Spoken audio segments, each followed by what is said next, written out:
I was thinking that the world ended in December 2012. Because I'm just like, and I'm kidding, by the way, but it really does feel like the Mayans. What it was, the prediction was that the world that we knew ended, and that's a good bit. But I'm thinking about how I can't remember what was going on. We were hanging out somewhere, and I think I was playing Three Dog Night, and then somebody said to me like, "Oh, you're like playing the oldies," and I was like, "Isn't that funny?" I don't know what year. What is Three Dog Night, like late 60s? Yeah, early 70s. And I'm like, if you were a kid in the 90s and someone put on Three Dog Night, it was old. Yeah. And it was 25-year-old music. Now, I go to a grocery store, I go to a restaurant, and they're playing Stone Temple Pilots. On the oldies channel. And it's just like something happened in our society where everything just stopped being real the way we knew it.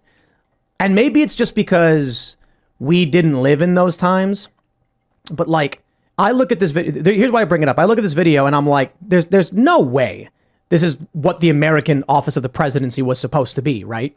Like something doesn't make sense. Even Donald Trump was weird. I have a conspiracy.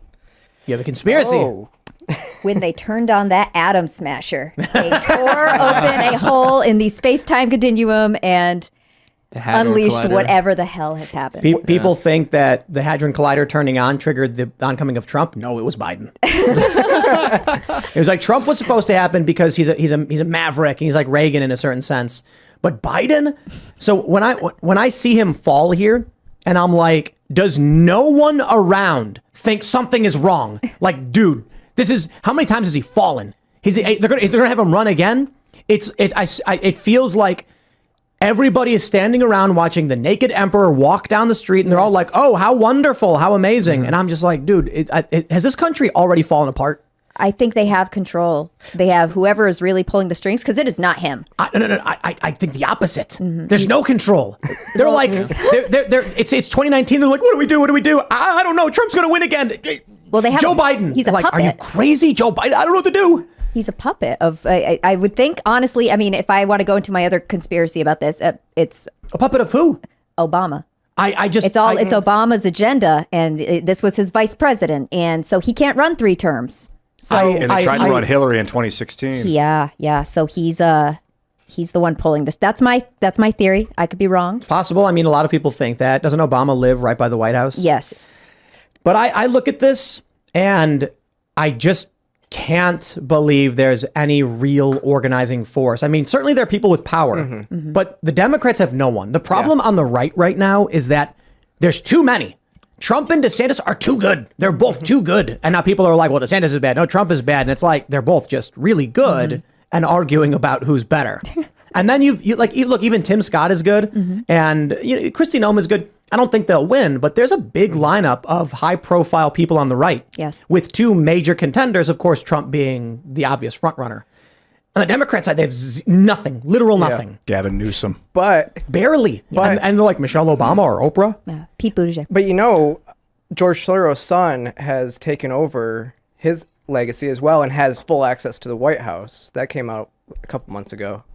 So he visited the White House a ton of times last year. So he's basically taken over his dad's White House visits.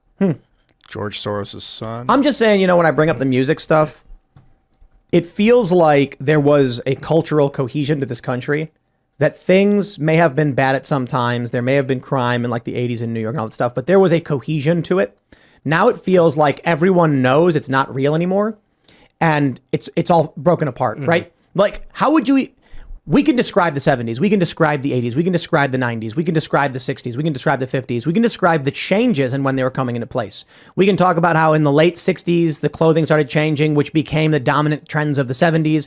And then the late 70s, clothing started changing. And then we saw the dominant trends of the 80s and, what like hot neon tiger striped hot pants or whatever. Remind me. And then the 90s with like, flannels and acoustic guitars or whatever. Jenko jeans. Jenko jeans with hip hop and all that. Yep. Yeah, Jenkos. And then the 2000s, the 2010s, and the 2020s are a blur of mangled nonsense. 9/11, man. I think that was also the internet, and so because the trends used to come from the coast and they'd move inward. So like Boston, California, those would be the trendy places, and that's where the trends would pick up and they'd move inward. But now we have the internet where everybody gets everything at the same time, and all the trends are shifting, and everybody wants to be the next big thing. And what we get is a shit show. We get chaos.